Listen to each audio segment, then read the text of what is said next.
Đông lắm rồi. Ôi, đã chưa? Sướng chưa?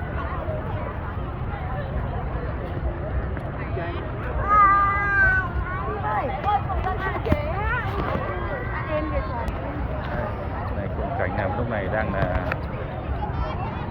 5 giờ rưỡi các bạn.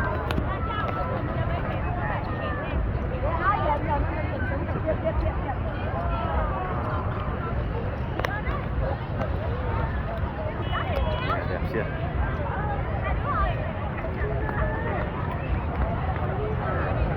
Đông đúc lắm, 5 giờ. Trời nắng vậy nhưng mà thời tiết mát lắm các bạn ạ.